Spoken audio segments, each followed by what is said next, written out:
Hello everyone, my name is Surabhi Singh और मैंने आपको लास्ट लेक्चर में पर्ट और सीपीएम दोनों के बारे में बता दिया था।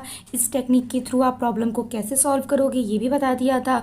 तो आज की वीडियो में मैं एक्चुअली कंपैरिजन करना चाहती हूँ या इन दोनों के बीच में डिफरेंस बताना चाहती हूँ जो एज अ थ्योरेटिकल क्वेश्चन आपके प्रीलिम्स में आ सकता है।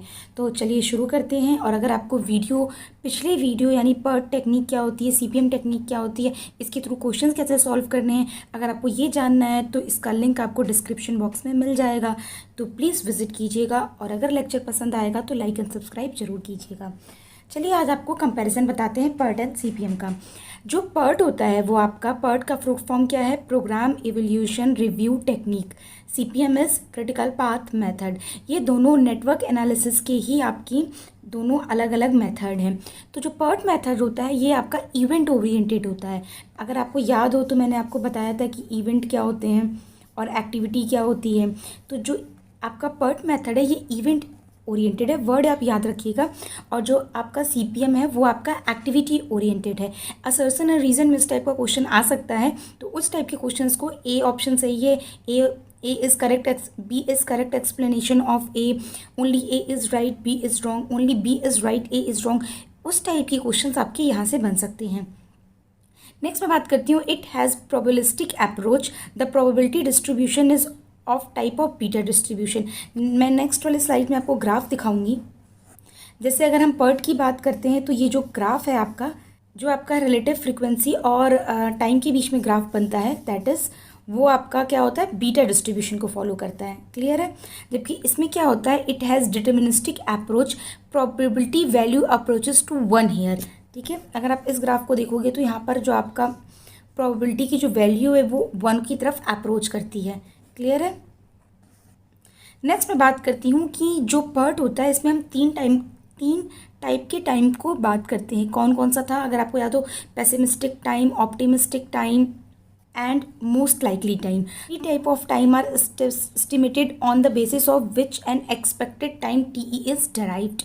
यहाँ पर क्या होता है, CPM में बात करें तो only one time is calculated, that is activity duration. जो मैंने आपको और बताया था फ्री फ्लोट, इंडिपेंडेंट फ्लोट, वो आपको अलग से क्वेश्चन में पूछा जाएगा, तो उसको आप होल टाइम में नहीं कैलकुलेट करेंगे।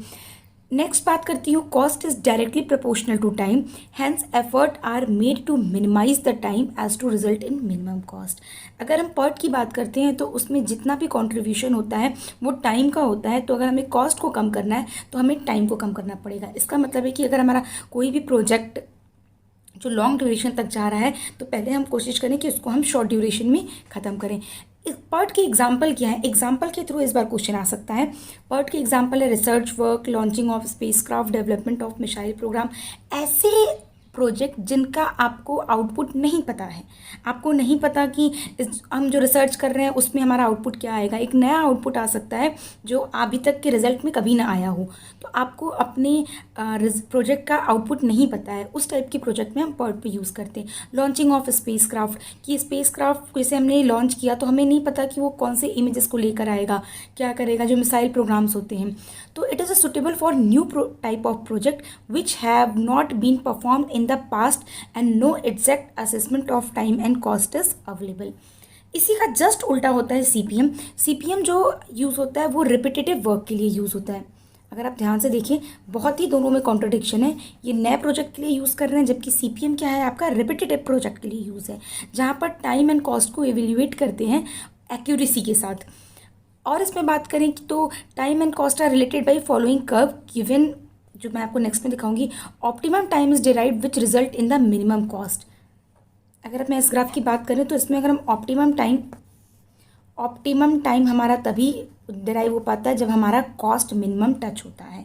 तो याद रखिएगा पर्ट में बीटा डिस्ट्रीब्यूशन का फॉलो करते हैं, जबकि जो आपका सीपीएम है उसमें हम ऑप्टिमम टाइम को लाने की कोशिश करते हैं। तो ये आपके बेसिक डिफरेंस थे पर्ट और सीपीएम की। इससे थ्योरेटिकल क्वेश्चन बनने की पूरी पॉसिबिलिटी है, और अगर न्यूमेरिकल देखना है तो आप उसको मेरे पिछले वीडियो को फॉलो कीजिएगा। और अगर ये वीडियो भी पसंद आई है तो इसको लाइक एंड सब्सक्राइब जरूर कीजिएगा। Thank you.